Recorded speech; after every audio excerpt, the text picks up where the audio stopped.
Putting aside the objections that might be raised against Descartes' argument for the existence of God, at this point in the Meditations, Descartes has proved that God exists.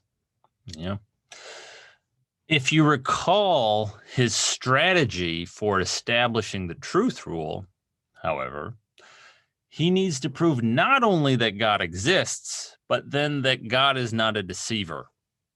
Now, he spends the vast majority of the third meditation proving that God exists.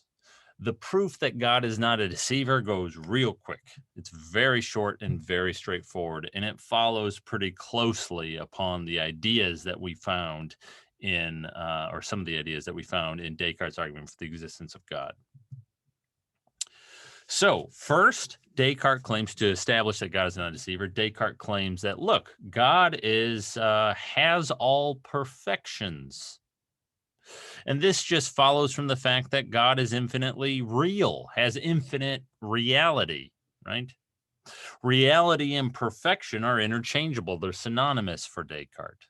And so when we say that God is infinitely real, that's tantamount to saying that God has all perfections, is infinitely perfect. And so that excludes having any defects, right? Defects are lacks of perfection. And so if God is infinitely perfect and has all perfections, well, then God has no defects. Okay.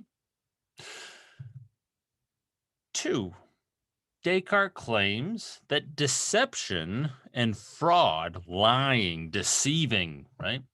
Those things are defects. That is to say, they are imperfections. Descartes claims this is obvious by the natural light. This is self-evident.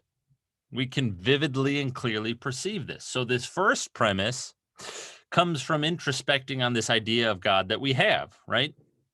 We have this idea of God. It's in our minds, and it's of an infinitely perfect being. Through the causal principle of ideas, we can show that that thing actually exists, that God actually exists, this infinitely perfect thing exists. Well, this first premise is really just a statement of that idea in certain ways, that God, this thing that we've proved exists, is infinitely perfect, right? That's part of the idea. That's part of how the whole thing works. Okay, fine. The second premise, Descartes thinks, is just obvious by the natural light. Deception and fraud are clearly defects. They are imperfections. Well, it's going to very straightforwardly follow then that God does not deceive, right? If God has no defects, and if deception or deceiving people is a defect, well, it follows rather straightforwardly that God does not deceive. And so God is not a deceiver. Descartes has now established that. And with that, he ends the third meditation. He doesn't, unfortunately, kind of tie all the pieces together for the reader, but I'm going to do that for us right now. So keep in mind, so he's proved now that God is not a deceiver. So what? Well, that's a big deal. Descartes has now proved that God exists and that God is not a deceiver. What's the big deal about that? Here it is. Recall what Descartes is trying to do. Descartes envisions himself as something of a architect or a builder of human knowledge. He's trying to lay the foundations for the new science, right? And he's trying to find foundations that are certain, that couldn't possibly be doubted, so that when we build back up the rest of human knowledge on those foundations, right, the structure won't collapse, right? We want to build an edifice of knowledge that is stable and likely to last, unlike what the Aristotelians did. Okay, so this is what Descartes takes himself to be doing in the Meditations. And as we saw, that first foundational belief that is indubitable, can't possibly be doubted, is the cogito. I think I exist. We saw that in the second meditation. Now, here in the third meditation, he's built up two beliefs on top of that, right? This idea that God exists and that God is not a deceiver.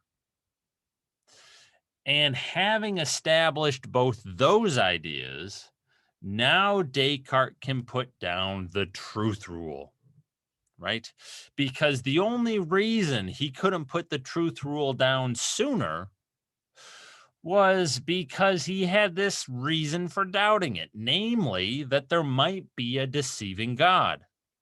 And so Descartes' strategy in the third meditation was to prove that God exists, but that God is not a deceiver. And if we do that, that will eliminate the deceiving God hypothesis because we'll show that there couldn't be a deceiving God. Because if something was God, it's not going to be a deceiver. And so we won't have that reason for doubt. That was the only reason we had for doubting the truth rule. And so, having proved that God exists and is not a deceiver, we can throw the truth rule onto our edifice of knowledge now. And so, Descartes doesn't make that explicit at the end of the third meditation. But that's the reason he did all of the stuff that he did in the third meditation. It was to validate the truth rule.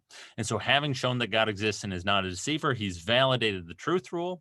And again, Descartes doesn't go through these details, but having validated the truth rule, he can now throw all of mathematics onto this edifice of knowledge, right? So now he's really getting somewhere. Now we've established all of mathematics because according to Descartes, mathematics, the truths of mathematics are vividly and clearly perceived. 2 + 2 = 4. You just think it and you can see that it's true. That's vivid and clear perception. And not just mathematics, but also certain physical principles, Descartes thinks, but I'm not going to have those in there, right? So now we're really starting to establish human knowledge, right? We're really starting to see how human knowledge, the entire edifice of human knowledge, can be founded upon the cogito, upon these basic beliefs that Descartes claims to have found that are immune to doubt. We haven't said anything about the kind of natural sciences yet. And we haven't validated in any way perception, right? We still don't know that when you're looking at your hand, that there is a hand there. To address those worries, to validate those kinds of beliefs, Descartes' going to have to give us more arguments. This is what he's going to do in the sixth meditation.